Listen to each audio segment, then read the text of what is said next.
पाण्यासाठी जीवाची पर्वा न करता वाहत्या पाण्यात उडी। पिण्याच्या पाण्यासाठी ग्रामस्थ आक्रमक। पाणी टंचाईचा प्रश्न कधी सुटणार?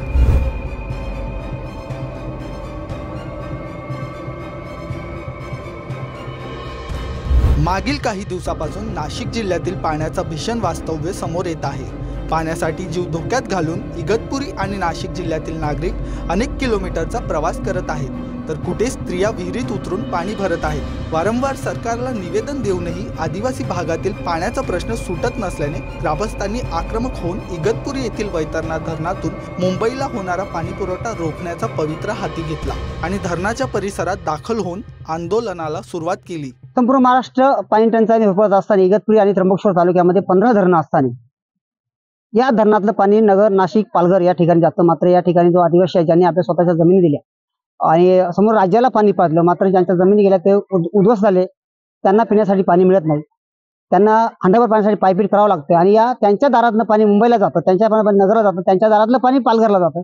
ते पाणी आम्हाला मिळावं या मागणीसाठी आम्ही गेले 4 महिने सतत संघर्ष करतो आणि मुंबईला जाणारं जे वैतरण झालं जे पाणी आहे ते रोज पाणी 24 तास ते पाणी जातं, मात्र आम्हाला पाणी मिळत नाही। आणि म्हणून आम्ही आज जे पाणी रोखलेलं आहे, मुंबईला जाणारं पाणी पण आम्ही रोखणार आहोत। आधी आम्हाला पाणी द्या। जलजीवन योजनेच्या कामामध्ये कोटी रुपयाचा भ्रष्टाचार झालेला आहे। 176 योजना ज्या आहेत इगतपुरी आणि त्र्यंबकेश्वरमध्ये, त्यामध्ये शेकडो कोटींची तरतूद केली, मात्र अद्यापही 50% देखील त्या योजनांचं काम झालं नाही। माझ्याकडे आता 176 योजनांची संपूर्ण माहिती माझ्याकडे आहे की कागदावर सांगतो की आम्ही 100% काम केलेलं आहे, तिथं पाणी जातं, मात्र जे कुठल्याही प्रकारचं काम केलं नाही तिथं पाणी जात नाही आणि त्याचा जाब विचारण्यासाठी आम्ही हे आंदोलन केलेलं आहे। ते पाणी जे आम्ही आता रोखतोय की धरणात न आम्हाला पाणी द्या, विहिरी का करताय तुम्ही? कोणाच्या भल्यासाठी तुम्ही या योजना राबवताय? ठेकेदारांच्या की अधिकाऱ्यांच्या?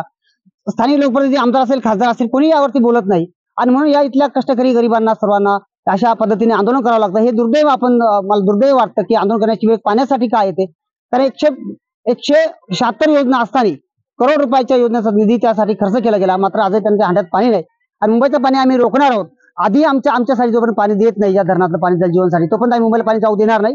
आम्हाला काही करण्याची वेळ आली, आमचा प्राण जरी गेला तरी आम्ही पाणी जाऊ देणार नाही, अशी भूमिका आम्ही संघटनेच्या वतीने आज घेतलेली। जोपर्यंत मागण्या मान्य होत नाही तोपर्यंत आंदोलन सुरूच राहणार या भूमिकेवर ग्रामस्थ ठाम आहेत। पण प्रशासनाला या आंदोलनानंतर जाग येणार का? आदिवासी पाड्यातील पाण्याचा प्रश्न सुटणार का? अभिषेक कुमरे, लोकसत्ता.com, मुंबई।